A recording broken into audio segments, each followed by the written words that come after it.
I'd like to call the Front School District Board of Education meeting in session. You'll notice that I'm not Director Shriver. You could not make it tonight. We could, Director O'Brien, we have the class meeting. Soccer, so you're doing. So, the first thing is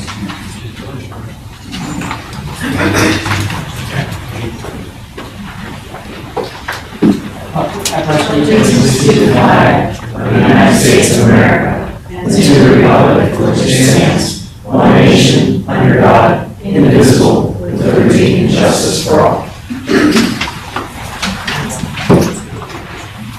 Board Secretary call the roll. Director Apple. Here. Director Evans. Here. Director Honchar. Here. Director Ryan. Director Puskar. Here. Director Simpson. Here.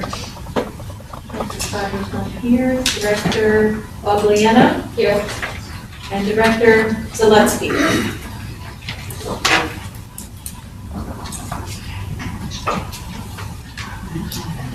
Okay, thanks. We had an executive session prior to the voting meeting where we discussed personnel, litigation, and information matters.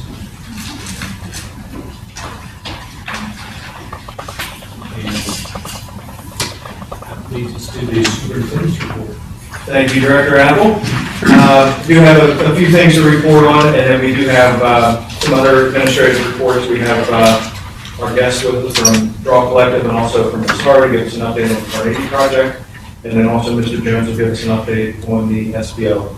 But last week I did provide information about the SNAP program in Pennsylvania. The changes to SNAP have occurred over the past few months, and they continue those changes into the month of November. SNAP is formally associated with food stamps. We do have members of our community that do receive SNAP services. It's important to recognize that SNAP is not going away, but they do have some changes, and there are some exceptions to those rules that I think people should definitely be aware of. We send information out through Facebook. We also have information available on our website. Greater Food Bank of Pittsburgh also has a hotline that's set up. Again, that's 833-822-7627. We have resources posted on the website and also on Facebook as well. Our goal always remains the same, is that we don't want any of our children going hungry in the Burlington School District, or for that matter across the state of Pennsylvania, and any resources we can provide to assist, we're doing our best to do. Along those same lines, the 2025 Child Hunger Bureau, we announced last week also, we were recognized as one of the silver awardists for the 2025 Child Hunger Hero Silver Award winner. The district was one of several that applied, and out of those 47, we're one of 12 that made it to the silver level award recipients. So again, just taking the opportunity to thank those who work in our food service department for their efforts and their continued service to our students. Last week also mentioned that we had Literacy Under the Lights. Literacy Under the Lights was held last Thursday. It was a great success down at Jonas Wagner Stadium. A lot of people showed up. We had a lot of great handouts and activities for the kids. And just a great appreciation for all the staff, the PTAs, the families, and the volunteers who showed up to make that event very successful. Another reminder for parent-teacher conferences, information was sent out later towards the end of last week to all of our parents in regard to parent-teacher conferences that are coming up on November 4th. That's a great opportunity for parents and guardians to reach out to their teachers, set up time, 15-minute intervals, to go through and get updates on academic performance in the classroom. Also reminding parents that they do have access to PowerSchool, to please log on to PowerSchool, to check regularly on that service, because it does provide parents with valuable information about how their children are performing in the classroom as well. All parents have access to do that through the secured network. Also, in regard to the state budget, last week there was a coalition of what we generally talked about as the Ps. Any organization across the state of Pennsylvania that begins with Pennsylvania, which is PASBO, PSBA, PASA, PACTA, a lot of different organizations that help advocate for the rights of educators. State budget is now more than 100 days overdue.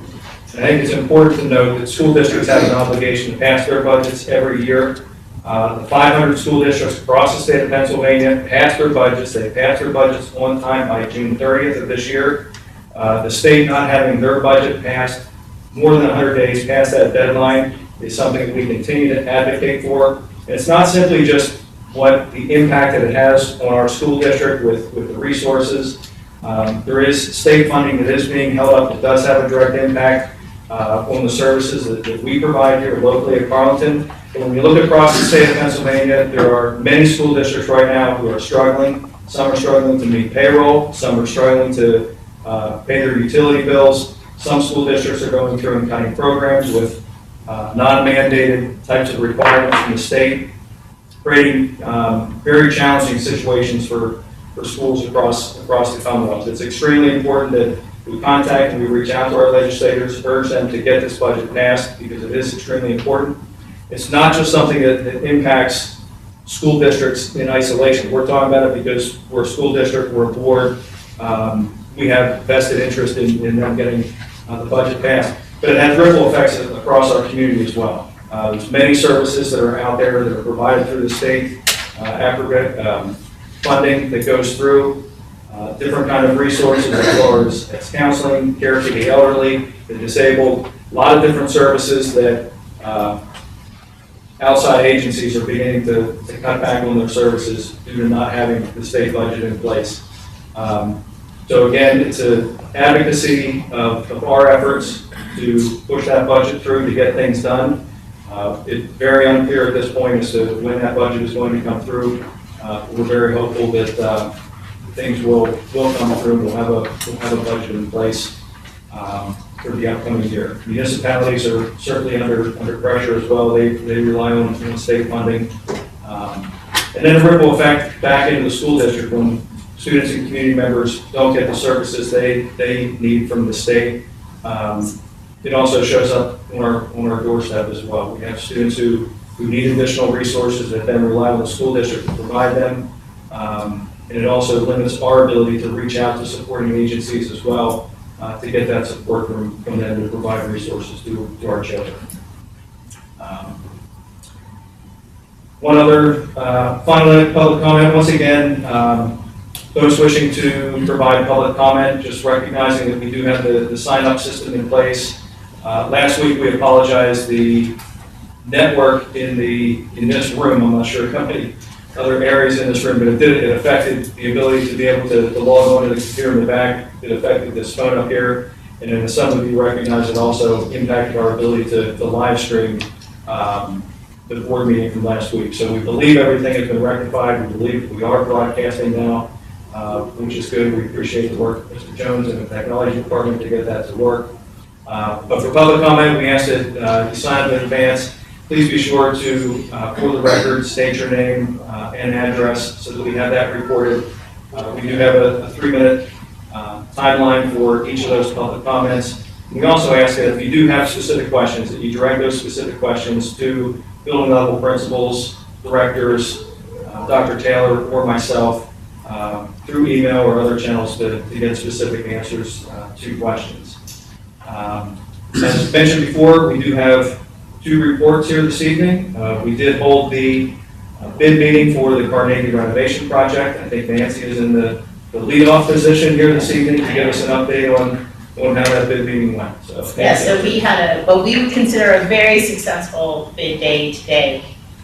We had great coverage. We the only trade that we had only 2 bids for were electrical. However, both of the contractors that did bid the electrical were good contractors. We would have been fine with either one if they had ended up being low. But we had 4 GCs, 7 HVAC contractors, 5 plumbing contractors, and then the 2 electrical. Our base bid is $14,165,000, which is well within the budget. Additionally, we are able and would recommend that we are able to do all your ad alternates and stay within our budget. So the all-in, all-out alternates is your $1,161,200 for a final cost of the construction is $15,226,000. Sorry, 326. I'm still getting my numbers messed up when I have to read them. So $200. So obviously we have until next month to make sure that everybody's comfortable with the alternates. Jack is going to go over what some of the GC alternates are so that we can talk through that. But very, very happy. All four of the contractors we've worked with, good contractors, very happy with the contractors that we have. We feel we have a really, really good team to give you guys a very successful project. So very, very good day today. So Nancy, I have a question. Of course. For other school districts, do they get the students to electrical? What I will say is that one of the unique things about this project specifically is because you're not starting until 2026 and really in the spring of 2026. And so one of the things that we did hear when we were making our phone calls is that there were a couple of contractors that just really couldn't, they need stuff right now. And so they want to focus on work that's available to start right away. And the idea of having to wait to start this project, they didn't want to get their schedule booked up for further down to eliminate the ability to do projects that could start right now, and they need to keep their guys busy right now. So we did have a few contractors that dropped out for that reason. But, we never want to have just one. But having two and two very good ones, we feel we're comfortable with what we received. Thank you. Any other questions? I'll just quickly talk about the two pieces of paper or two packets I passed out. I'm actually going to grab.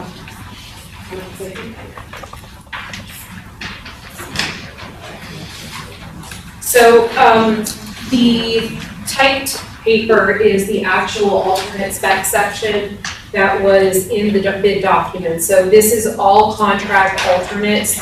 And then the difference between that and the colored packet is, the colored packet is just images depicting the general construction alternates.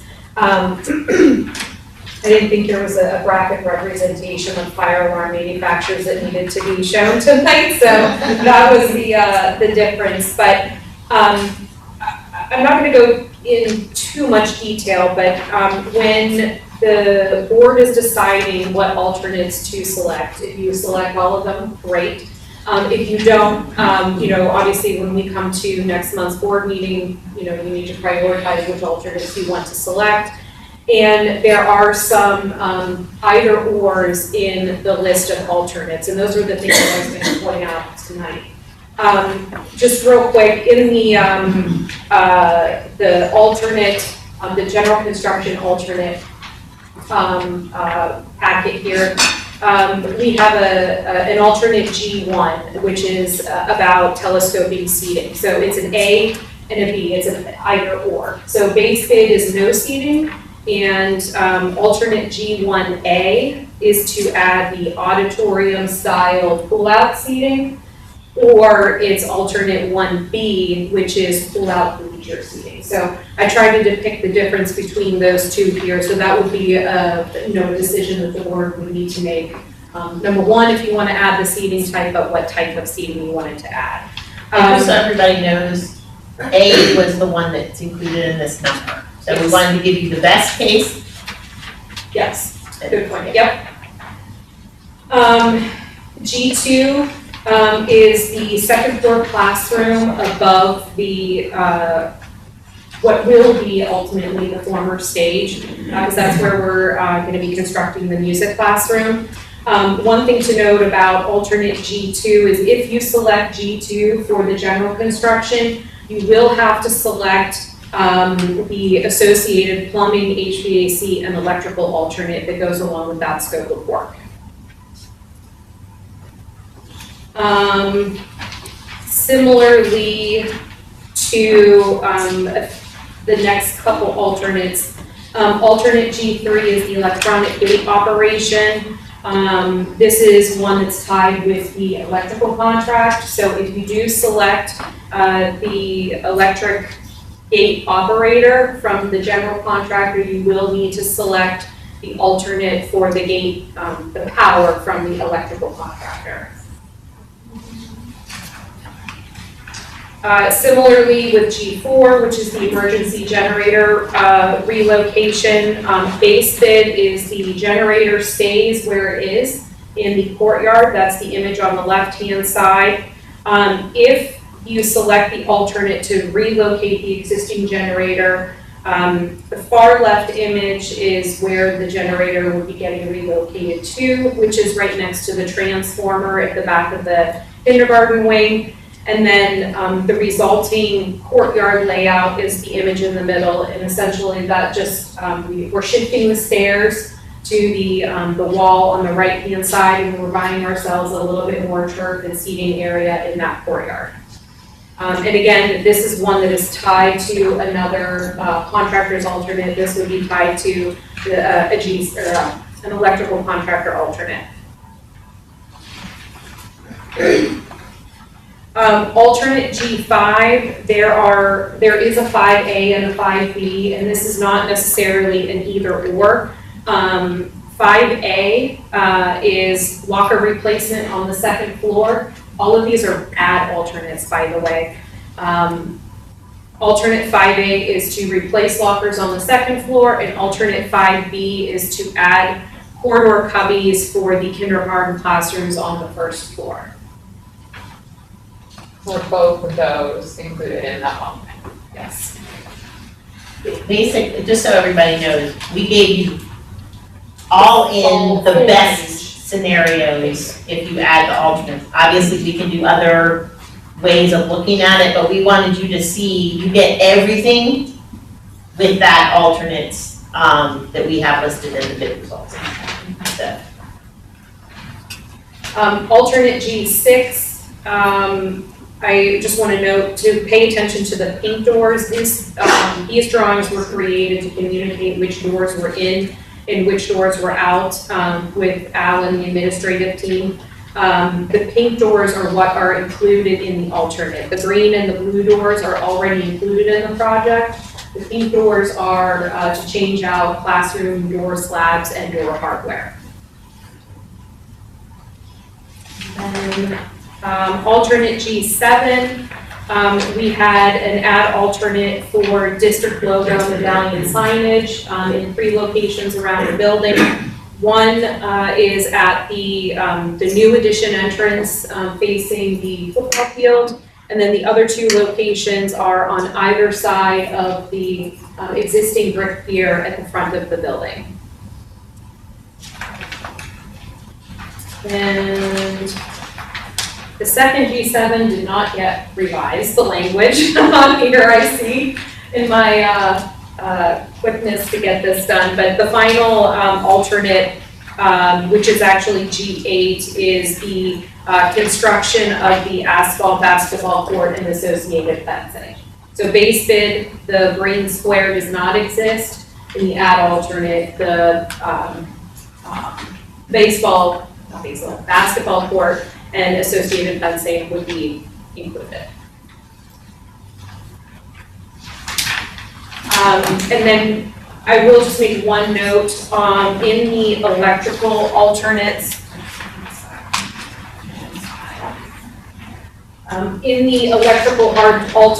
there are a few that are either ors. And this would be a good conversation to have, with the administrative team and probably Josh and his team. One is alternate 3, which is fire alarm system. We have a base bid for Siemens, and then we have 3 alternates, A, B, and C, for different fire alarm companies. And then similarly, E4, which is your like PE, or your PA system, the base bid is Roland, and then we have 3 different other manufacturer alternates. And in that particular alternate 4A is actually included in the cost that Nancy provided for the ad alternates, because that particular manufacturer is a little bit additional, but familiar to the district. So I think that's pretty much it. Yes. So that's a rundown of all the alternates, and we'll be looking to hear how those get included in the contract sum next month. Yeah, so just as far as next steps, we will schedule scope reviews with our low bidders. That will happen next week. Draw and Massaro will basically spend 15 minutes or so with each contractor, making sure that they're comfortable with their number, that they've included everything that they need to include, and then ultimately we'll make our recommendation based on what feedback we're getting from the district as far as alternates. Obviously, discussion at the next board meeting, and then vote on the 17th, I believe. 18th. So once we have a vote to approve, notices to proceed and contracts will go out to contractors. We'll probably try to schedule a kickoff meeting in December. Even though construction will not actually start until May, there is a tremendous amount of stuff we can get started doing, and that is middles, getting all of our long lead time items approved and ready to go and ordered, and we'll start building our schedule. So there's a lot we can get done and be teed up and ready to go in May for the project. Nancy, you Yes, were sir. concerned about the tariffs affecting the pricing. Apparently, it didn't. Well, you know, I think our team, with the help of the district, really worked hard at making sure that we had pulled out enough. But I don't think we had the volatility that we had in the past. You know, we've seen a couple of projects bid recently that, you know, have been good bids and projects are proceeding. So we were in a good situation, and, you know, I had actually some contractors that were saying it was good for them that they weren't starting. So apparently our timing was good. Yeah, I think, and, you know, I do think one of the ways we save too is, if you remember when I was here talking about how we were changing the schedule, you know, your schedule is actually shorter because of taking that auditorium second floor space. And so we did save some general conditions costs as well for all the contractors, and I think we saw that, which was not necessarily factored in to your VE spreadsheet. So we saw some savings there, and I will tell you that Glancy is our GC, and Massaro and Draw have worked with Glancy on a number of projects. I have finished 2 very detailed phased occupied building projects with Glancy. They're gonna be a great partner, particularly because you're an occupied school. I think we could not have asked for a better contractor to be a part of our team, and knows how to deal with having an occupied building and working around that. So I think we're very fortunate with how these, I like that, this was a very good bid day. We're all very happy. We're all very happy. That's really good news. Well, yeah, I mean, just take it back in the mood after the last one. Yeah, it was very different. And by the way, gatekeeper wanted to say sorry he couldn't be here, but very excited for everything to move forward, so. No, thanks. I mean, I think that, you know, between you folks and board administration figuring, you know, what was really necessary and what would have been really great, but maybe just couldn't afford, namely the classrooms above the auditorium, current auditorium.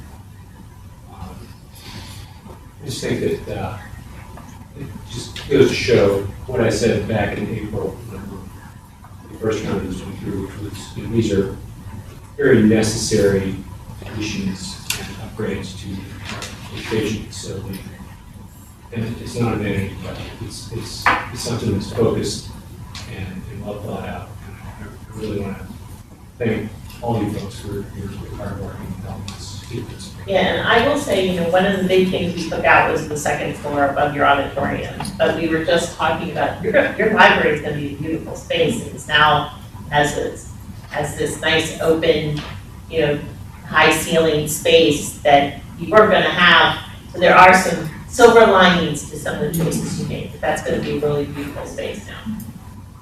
Not that it wasn't gonna be before, but it is. Yeah, but I would like to reiterate just the out-of-the-box thinking that the team's put together between Jerome and Massaro, just to, bring the cost down and not sacrifice anything as far as that final project. I think good decisions with the phasing, I think also helped out. Extending the bid by 1 week, I think also contributed towards the bids coming in our favor. So thank you for your collective efforts and working with us. I think you did a really nice job here. So our goal moving forward is to work with the team. We'll go through, as both Nancy had said there and Jackie said, is that there's a little bit of checkerboarding kind of stuff. Is if we select this alternate, we also have to consider the electrical and the plumbing that goes with it. So we will still go through, we'll prioritize each of the alternatives and list those out as far as here's our top items. We were pleased because when we originally generated that list, we did put in a lot of alternates, but we did want to make sure that this project did meet the finish line in one way or another. So there's a lot of alternates on there that we feel are extremely valuable to our students and to our staff to get mixed into the final project. But we'll take a look at them, prioritize it. If there are some that we can pull off in the interest of being financially responsible, we'll certainly make those recommendations. I think it's important to recognize that we do have some other projects that we're looking at. We have a roofing project, we have a shop, we have other projects that are out there that will cost money that we need to make sure we're taking into consideration with the final project here. So thank you. Transitioning next, just an update on our SBO and school safety. We have Mr. Jones here, who serves as the school safety and security coordinator, that oversees the program. And just wanted to give some updates on school police officer and safety in general. Jones. Thank you. Yeah, so this is just an update on where we are with the school police officer.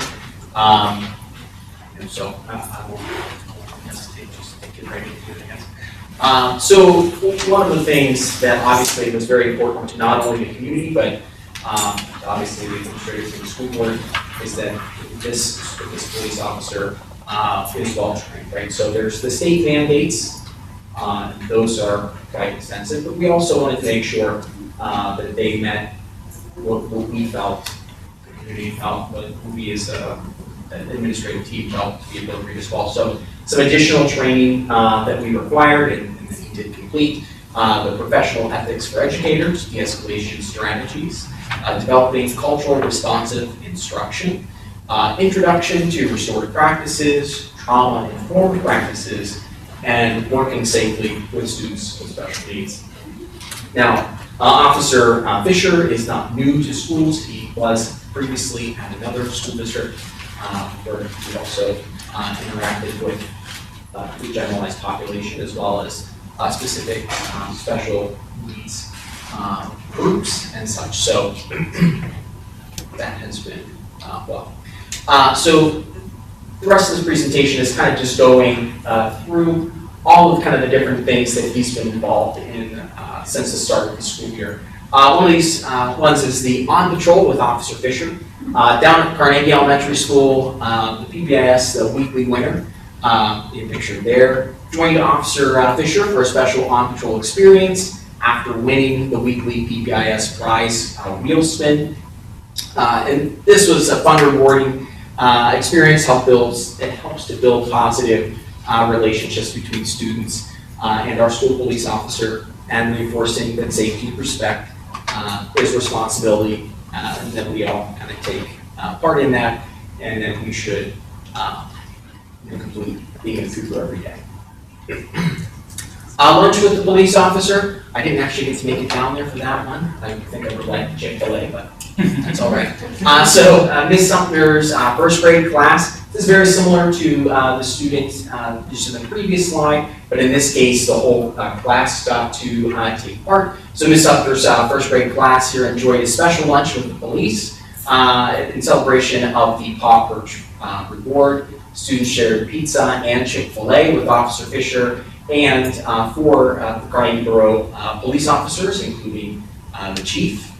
And that visit gave students a chance to laugh and ask questions and really kind of get to know police officers in a different setting, potentially for them, and that they are friendly faces in their school and in the community.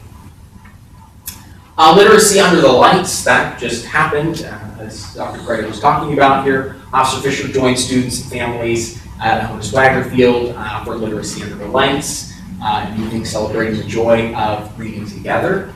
As one of the guest readers, he encouraged students to see reading as fun, meaningful, and something that we can all enjoy inside and outside of school. So you can, well, some of you can't, it's important, it's negative. But yeah, he's reading there.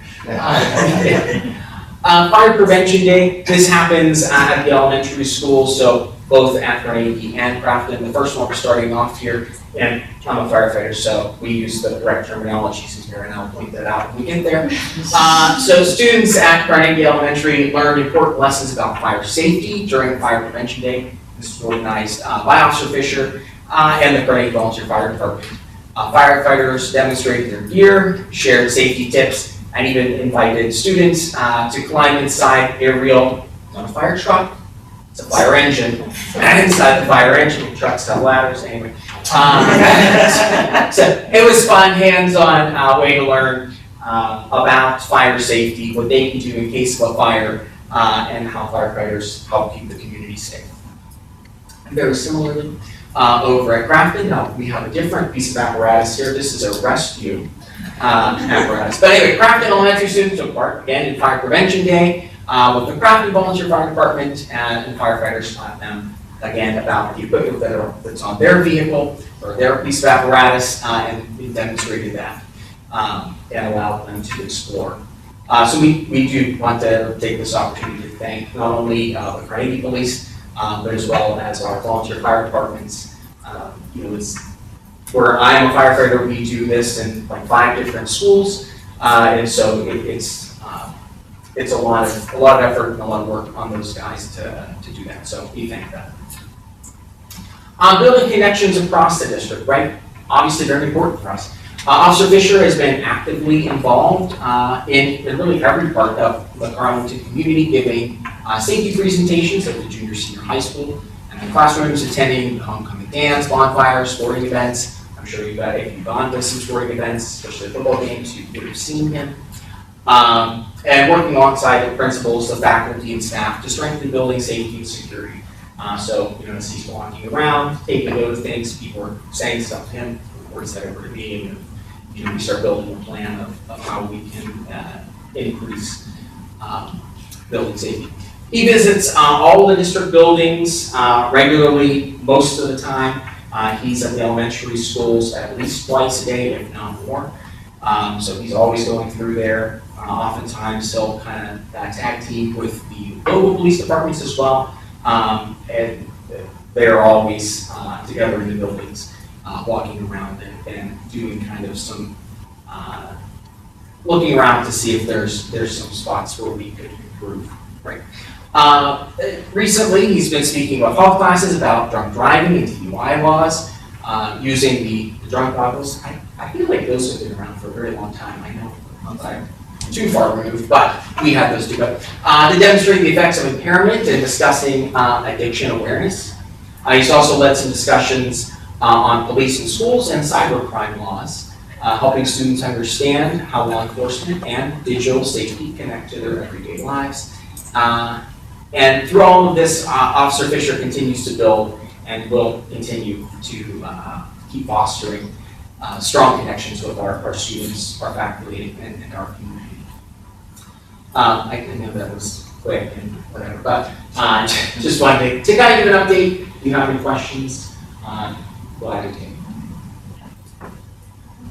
Hearing none, I'll sit down.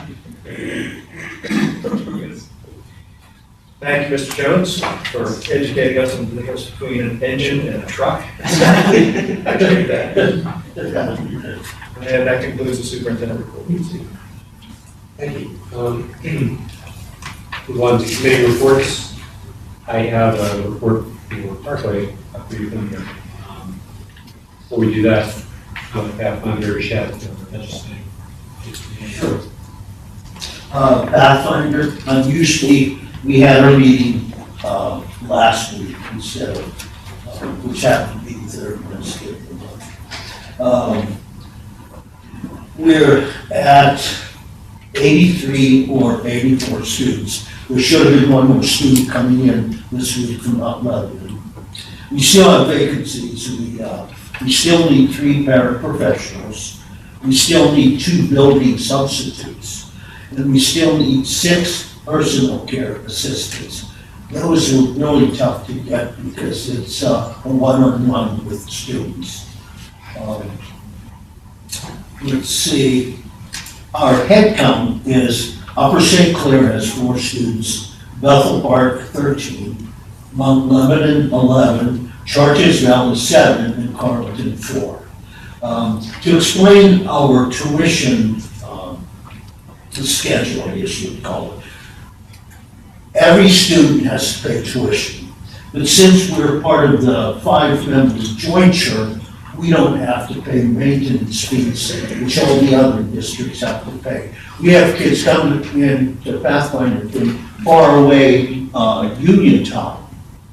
So it's really a magnet for it. It shows our exceptional programs at Parkway. So we here don't have to pay the building maintenance fees. We just pay tuition. Whereas the Keysport and others pay tuition plus the $3,250 building maintenance fee. So that's a little bit of education on the process. That's the end of my report. Questions?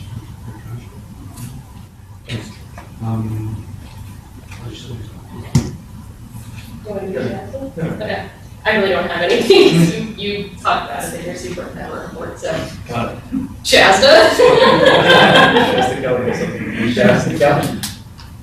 I do. Can you hear me okay? Yes. Yeah. Okay, the first item, Thursday, November 13th, shows the Shasta will be hosting their annual legal forum. This will be held at Upper St. Clair High School, beginning at 5 o'clock.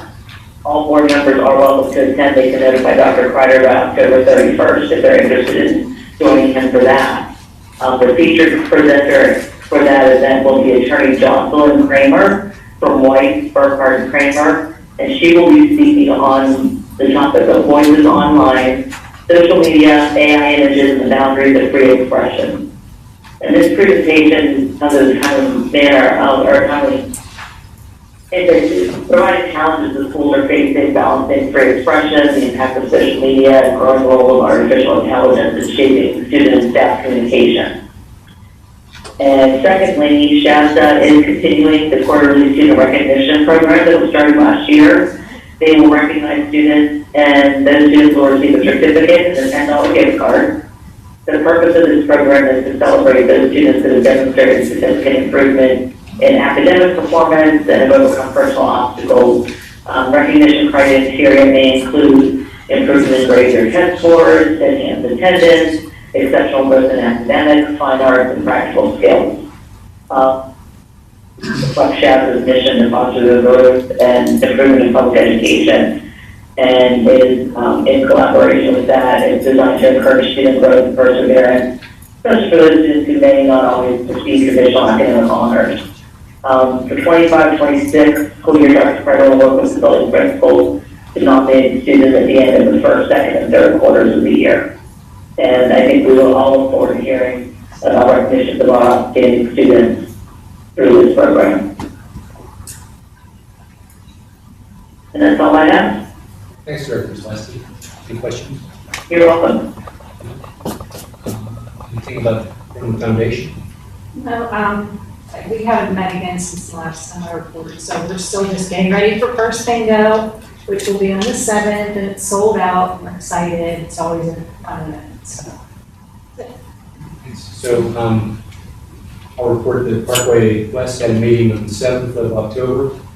We talked about a bunch of stuff, but some of the highlights are, we wanted, Director Copeland, I guess you'd call him. Executive Director. Yeah. Call him vice first. But anyway, the students at Parkway continue to do well. The NOCTI pass rate, and NOCTI is National Occupational Competency Testing Institute, standardized test for career technical education students. It's a 96% pass rate, which is really great. Last year, students earned 1,488 industry certifications. Attendance is creeping back up. It's at 88% right now, down a bit from pre-pandemic levels. I think that's fairly, it tracks along with what we're seeing in public schools as well, like other traditional source schools. And as far as job placement, gainful placement, which would also include moving on to more education, that's still to be determined. The numbers are out, but it's historically been around 80% or so. And then also, our students in med assistance courses can now get a certification from NAPTA, which is National Association of Med Technical. Anyway, it's mostly done with post-secondary schools, but our students will be graduating from high school and have the ability to have that certification. So that's another bonus for kids in what is one of the large programs out there. And got a new agreement where students can earn college credits through Carlo University in Missouri. So that's about all I have. Okay. So that's the committee reports. Could we hear from our student representatives? Hello, my name is Rose Eckfield, and I'm the senior representative with the class. I'm Jackson Keeney, and I am the representative for the junior class. And we're honored to have the opportunity to highlight all the student concerns and the fun events that students go to, and overall everything that we do in our free time except school. On old business, October 8th, the Arlington Student Government met to discuss upcoming holiday events and the December half day that we have, which is the first of many years, but we haven't had one. So we were very, very honored to be able to, I guess, plan and hold something that day. And since the attendance was lighter, those who were present were able to have productive conversations and share creative ideas. And students also decorated for Halloween afterwards. And there was purple and orange lights and buttons and banners, and it created a fun atmosphere for the season. And also, we're very excited to welcome Mrs. Steiner as our new National Honor Society advisor. And last time we were talking about how we didn't have one, so we're glad to have one. And she's already inspiring students to take lead as this year NHS is way more student led. And she also sparked the idea of having like a specific theme for each volunteer activity. And so we chose supporting children and patients in hospitals. And October 15th, NHS and NJHS meeting focused on setting goals and reviewing members' responsibilities. The Blind Student Union enjoyed a successful field trip to the HBCU College Fair on October 9th, engaging with college representatives from across the region.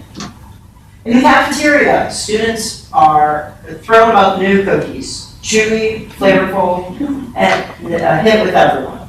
They appreciate how the school responded to their feedback and continue to enjoy the expanding menu options. And then really very exciting, the Arlington football team had a home game on October 3rd, and students and parents showed up in their pink apparel to support breast cancer awareness, as always, and came with a lot of spirit. The game was a blast, and even though the team didn't win, everyone collectively agreed that it was one of the loudest student section games, and everyone came with that, so that was great. And I'm very excited to see that. And it wasn't just a regular game, it was also the homecoming game. And the homecoming parade was at 6 p.m. and or before the game. And the homecoming court was in the convertibles and paired up. And they were tossing candy out to the children in the streets. And each court member was announced at pregame, and then King and Queen were announced at halftime. And the homecoming King and Queen winners were Aubrey Russell and Diego Duaponte. Sorry, I was right. Like they were respected by all, I think that saying that they deserve this one was an understatement. So everyone was really happy and they all celebrated afterwards. And of course, homecoming itself was very exciting, and it was on the 4th the next day. For the first time in a while, it was actually held in the gymnasium, and students were thrilled to see the Once Upon a Homecoming theme come to life. And we walked into the halls, and there was fairy lights everywhere, and grassy carpets and flowers draped around. And every corner you turned, there was just like nature everywhere. So everyone was really thrilled to see how it was all put together. And snacks and drinks were served as well.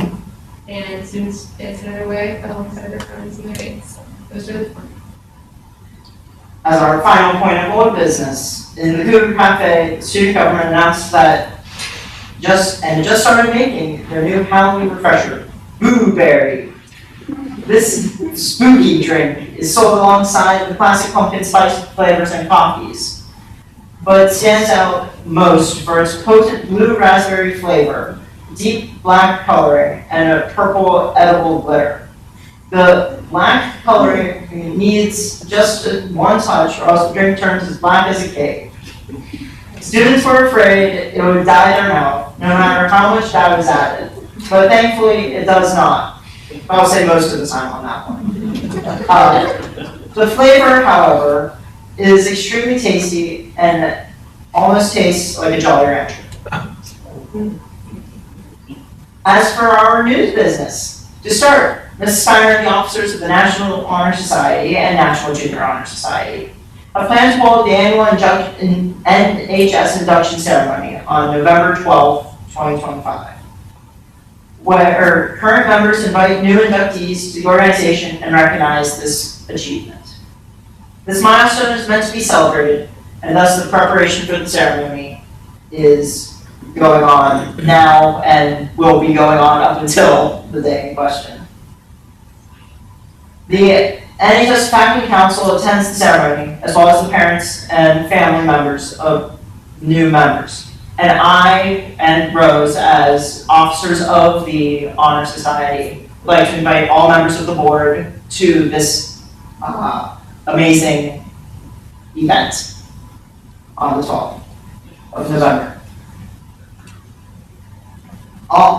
After officers articulate their speeches about the responsibilities of each member, students are individually called onto stage by name and say the pledge.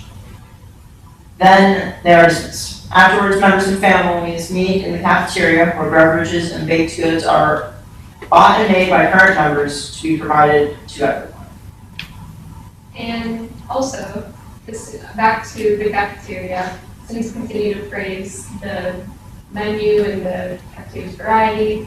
Though there is some feedback saying that the new game area that Ms. Robeson has implemented sees kind of limited use.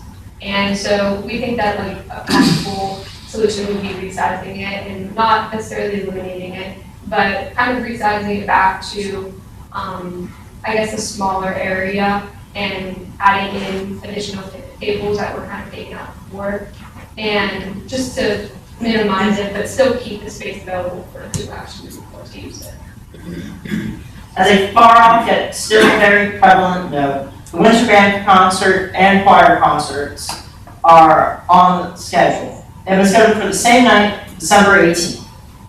We don't have a start time yet, but hopefully that will be announced soon. I would plan for a longer concert since both groups are performing on the same night. As a proud member of the band, it's going to be a great night. That's all we have. I've got a question. What's the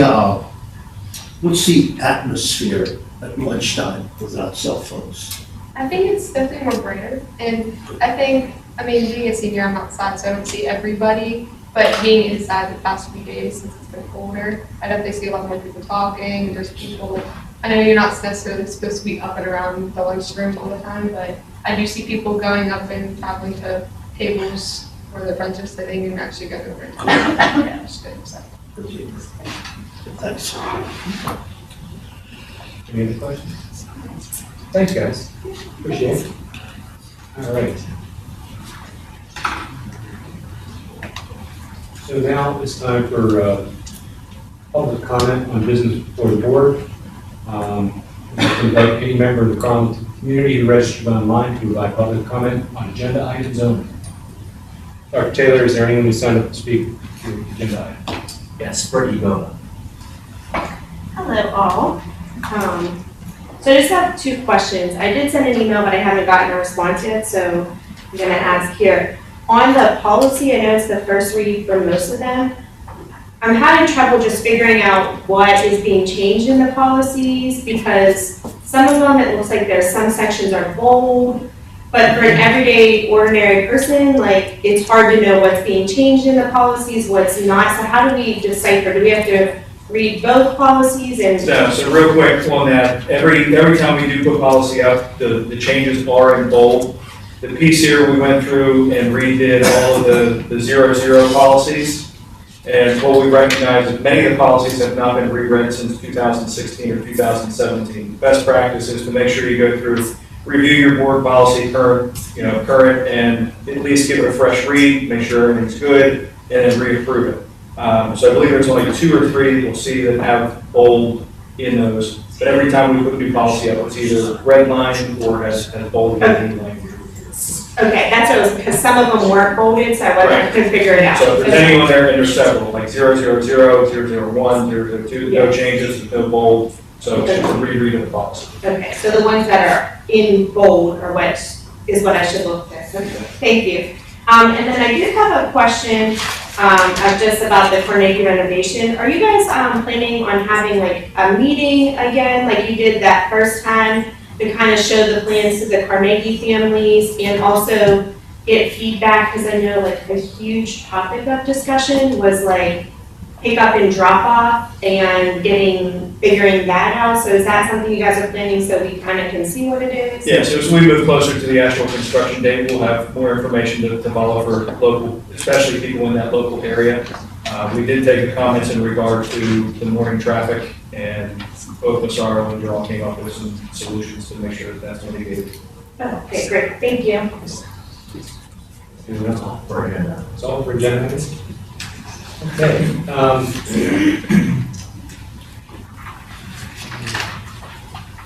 Have a motion for approval of minutes for the voting meetings on September 16th and also October 14th, 2025. Second. Moved and seconded. All in favor? Motion passed. Moving on to miscellaneous. Motion to approve additions to the list of conferences for 25-26. And also agreements and the AHN Chill Project voluntary surveys. Second. Any discussion? Hearing none, we'll vote. All in favor, say aye. Aye. Aye. Passes. Any opposed? Sorry, next. Hearing none. We'll move on to finance. a motion for items 5-1 bills for September 15th, October 17th, and also 5-2 financial reports. So moved. Second. Moved and seconded. Any discussion? Vote. All in favor, say aye. Aye. Opposed? Aye. Motion passes. Moving on to the personnel agenda. Just want to go something here. Just 6-1. 6-2 is just as an Oh, we're not. Okay. Except one item. Just the personnel agenda, a motion to approve the personnel agenda as submitted. So moved. Second. Moved and seconded. Any discussion? All in favor? Aye. Opposed? Aye. Motion passes.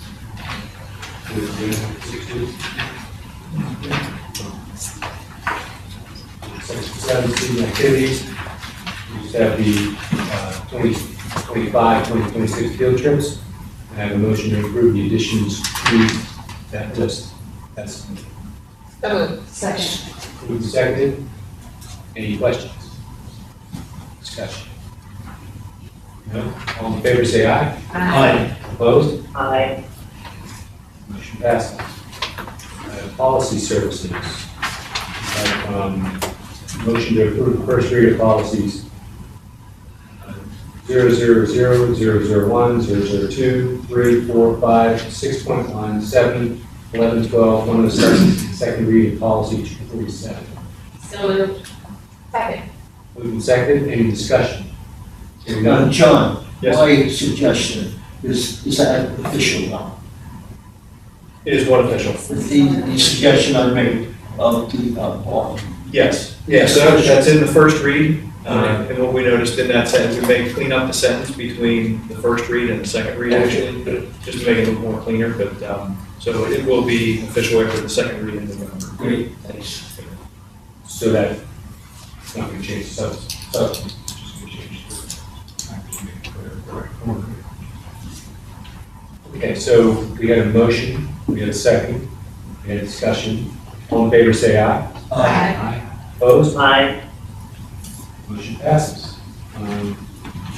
Any director have full business they'd like to bring before the board? I know that Director O'Brien had asked for an update on the Yonder pouches, if we were going to provide that, are we able to talk about that tonight, or do you want to hold that till she's back? We were gonna hold till she came back, Okay, since she made the request. right.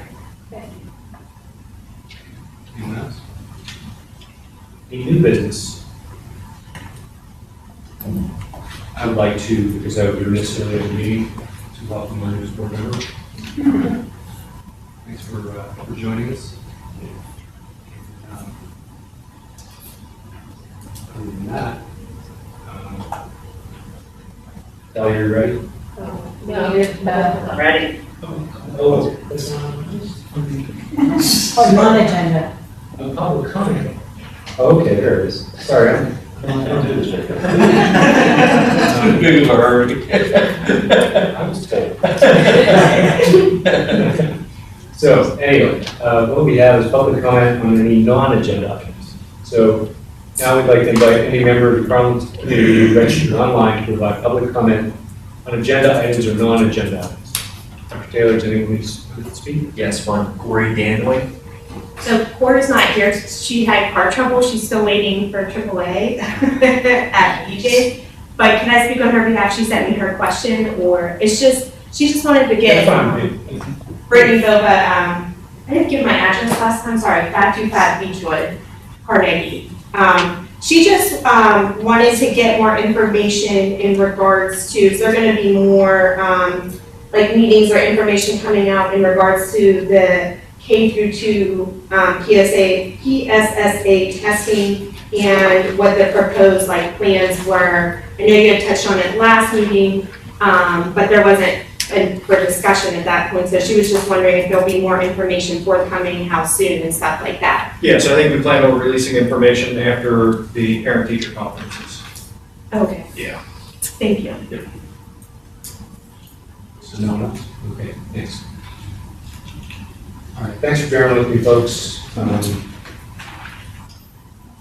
Now, I'd like to entertain a motion to adjourn the meeting. So moved. Second. Moved and seconded. Any discussion? Maybe? Okay. All in favor, say aye. Aye. Aye. Opposed? Meeting is adjourned.